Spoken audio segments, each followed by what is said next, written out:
But if you're the National Football League, okay, clearly it's not about talent anymore. It's about something else. And I'm going to tell you, I spent a large amount of the last 24 hours thinking about nothing more than I was thinking about collusion. The $50 million robbery of Shedeur Sanders. Because that's what I just witnessed.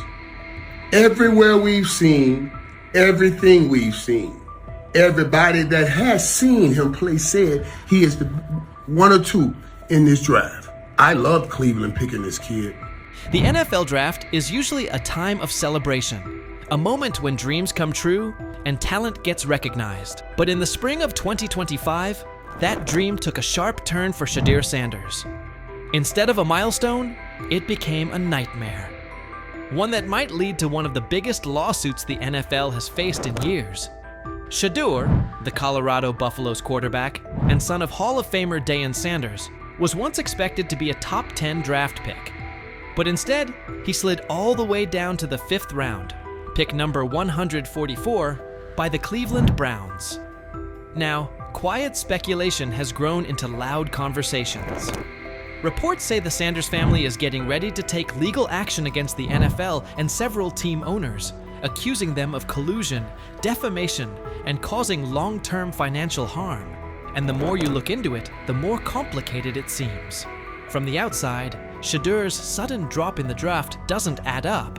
What we're looking at is a convergence of a lot of history falling into one weekend. There's a history of the NFL and their ideas about protecting the shield and what they feel like. There's histories of the Sanders, history of the quarterback, which makes this really complicated and pretty much impossible to find one specific answer about why Sanders fell. He was probably already a fringe first-round pick, so some of the mock drafts were wrong. There's probably some owners out there who wanted to humble him and Sanders, and then there's just the talent that was there.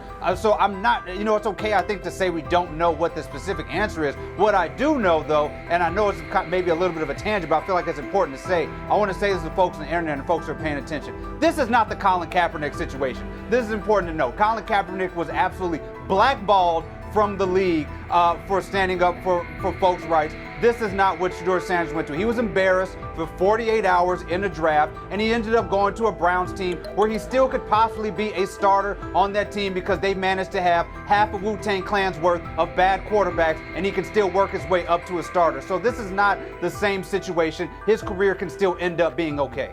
Shedeur Sanders led the entire NCAA in completion percentage with an impressive 74.1%, broke several school records, and was right at the center of what many called the most talked about college football storyline in the last 20 years.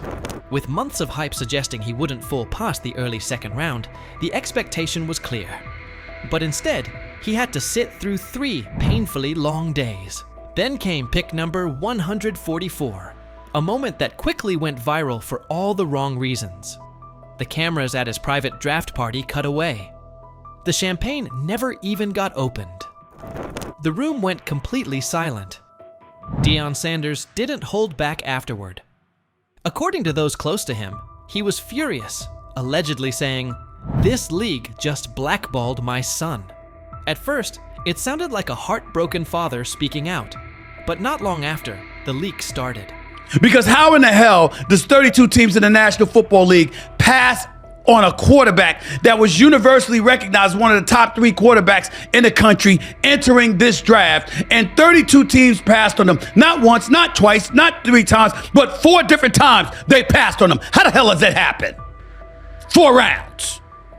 It doesn't happen to a quarterback. We've never seen anything like this before. We've seen guys drop because of injuries. We've seen guys drop because of off-field issues, but we've never seen a quarterback projected to be a top 20 pick, universally recognized one of the top 3 quarterbacks in the draft, projected to be a first rounder, in all likelihood a safe bet of a late first rounder, and drop literally to the 5th round. We haven't seen anything like that.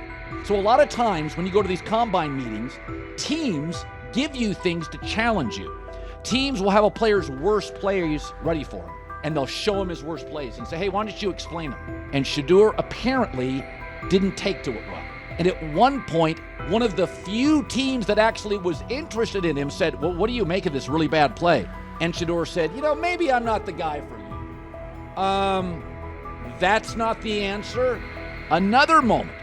What they do during the film and the combine and the meetings is teams will install mistakes intentionally planted in the install, and they want you to catch them. Shedeur didn't, and when a coach called him out, once again, it didn't sit well. It's like, bro, there's not many teams needing quarterbacks, especially since Pittsburgh appears to have a deal with Aaron Rodgers and Tennessee's getting Cam Ward.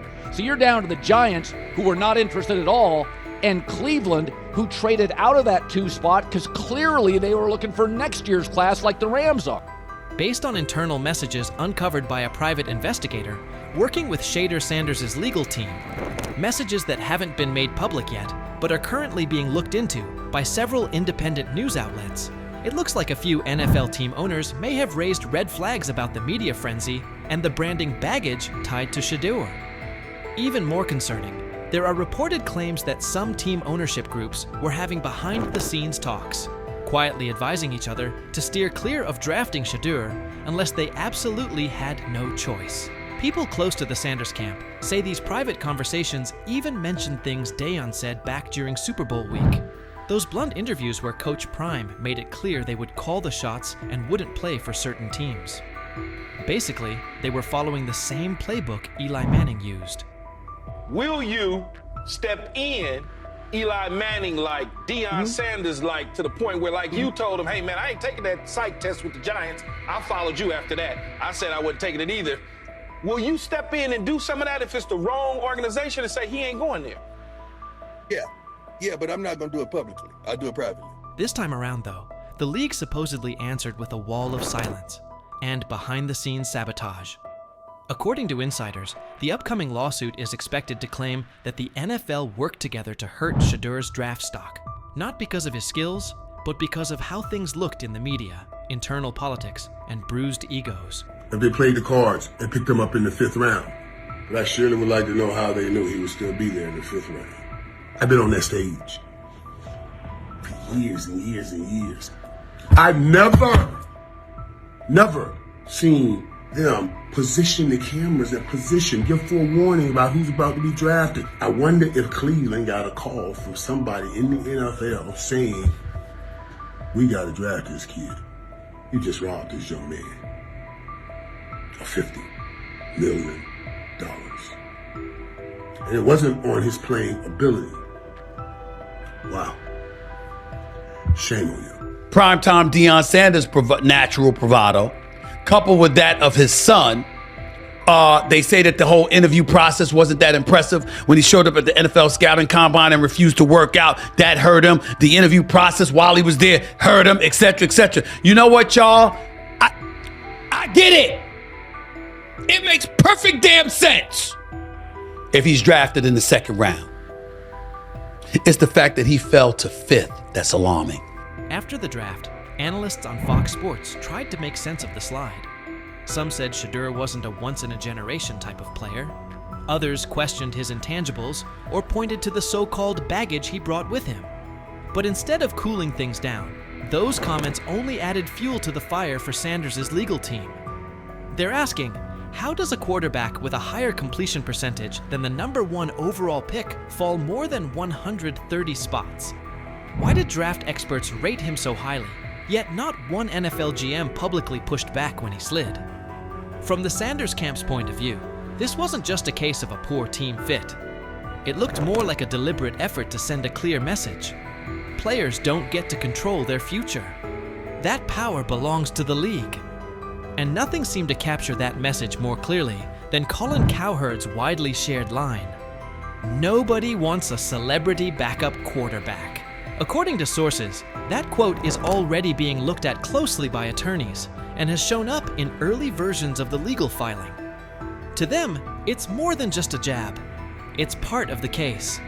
And it's not a knock, it's just how he plays in that spread wide open offense, and you project that to a spread wide open field. Yes, the arm may not be as strong. I can't imagine there's many people that think Dylan Gabriel's a better quarterback than Shedeur Sanders. I don't care where they were drafted. And if the Browns are the one team that thinks that, then I'm going to suspect it's not true. I never root against anybody. Yeah. But I'd be surprised if Dylan Gabriel's ever a legitimate starting quarterback for the Cleveland Browns. I'd be surprised. I just don't think. Big news coming out of Cleveland. The competition for the starting quarterback spot is getting intense. Right now, it looks like Shedeur Sanders is pulling ahead in the race for QB1, while Dylan Gabriel is starting to raise concerns about whether he can hold onto the job. Gabriel was brought in for his size and physical presence, but things haven't been going his way. His arm strength and overall throwing performance during training camp have been underwhelming. In contrast, Sanders has been consistently outperforming him on the field. At this point, Shedeur Sanders seems to be on track to take over as Cleveland's starting quarterback. This shift could have big implications for the team moving forward. Initially, Gabriel was drafted before Sanders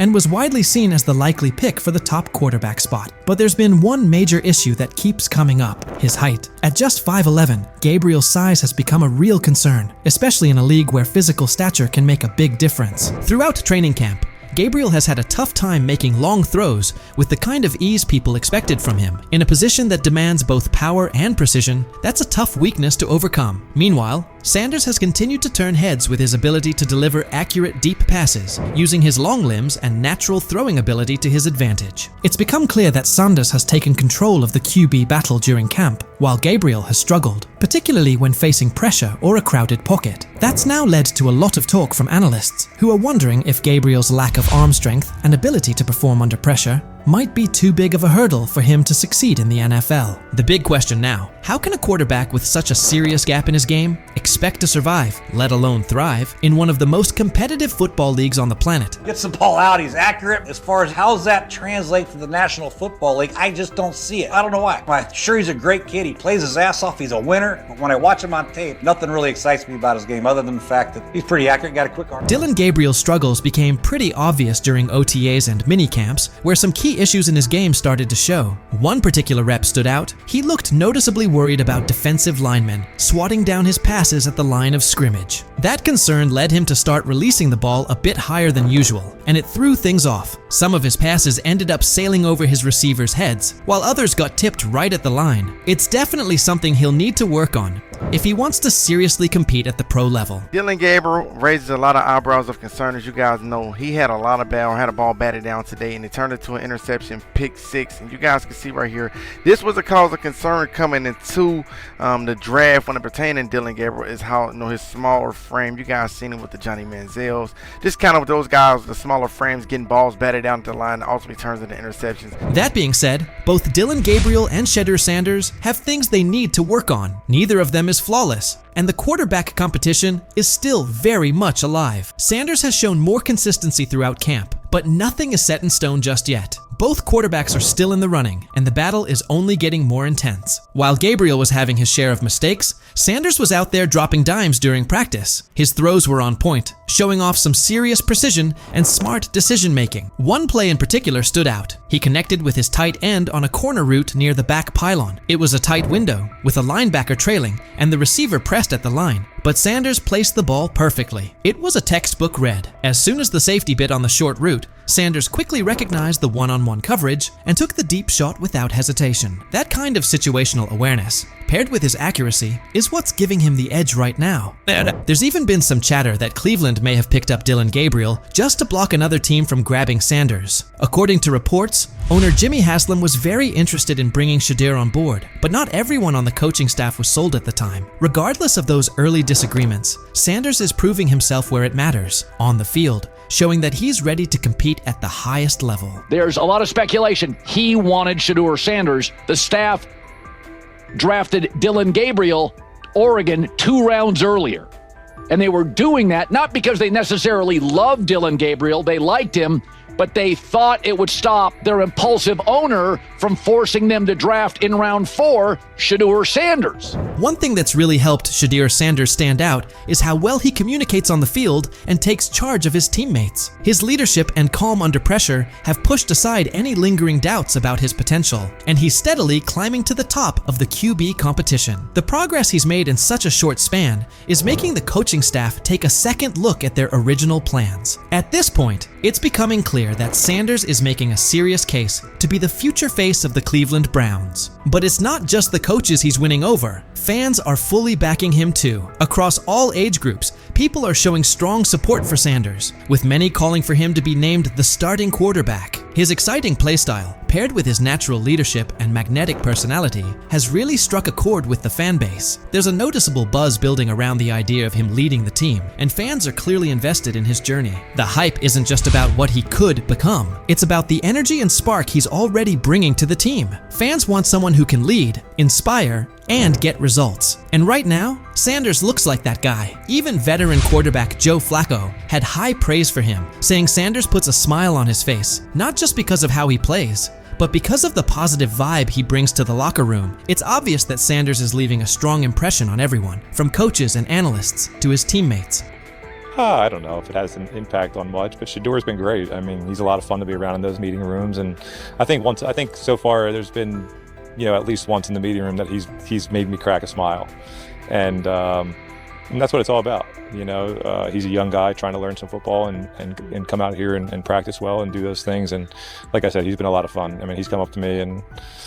As the quarterback race in Cleveland picks up steam, it's becoming more obvious that Dillon Gabriel is slipping out of serious contention for the starting role. He came into camp with high hopes, thanks in large part to his size and athleticism, but his recent showings have raised some red flags. Gabriel's inconsistency with deep throws, especially when under pressure, has exposed a major weakness that's tough to ignore. Even with his solid build and physical tools, Gabriel just hasn't shown the kind of arm strength and accuracy needed to compete at the NFL level. His inability to stay composed and deliver under pressure has only fueled more concern about whether he can really hold his own in this league. Meanwhile, Shedeur Sanders is quickly climbing the depth chart, not just because of his standout play, but also due to his physical strength and mental grit. Sanders has been throwing with confidence and precision, even under duress, and he's consistently making smart reads when it counts. His accuracy and decision-making have really popped during training camp. What's more impressive is Sanders' commitment. Even without getting most of the first-team reps, he stayed locked in and kept a disciplined approach. That work ethic, paired with his upbeat personality and leadership qualities, has earned him the respect of both his coaches and teammates. He's become a favorite among the fans, not just for what he's doing on the field, but for the energy he brings to the team overall. With Gabriel continuing to struggle, Sanders is clearly setting himself apart, not only with performance, but with presence. So now the question goes out to Browns fans. With Gabriel trying to find his footing, and Sanders making a strong push with solid play and leadership, who do you see taking over as QB1? Are you holding out hope that Gabriel bounces back? Or do you think Sanders is the obvious choice to lead this team into the future? Let us know what you think and who you're backing.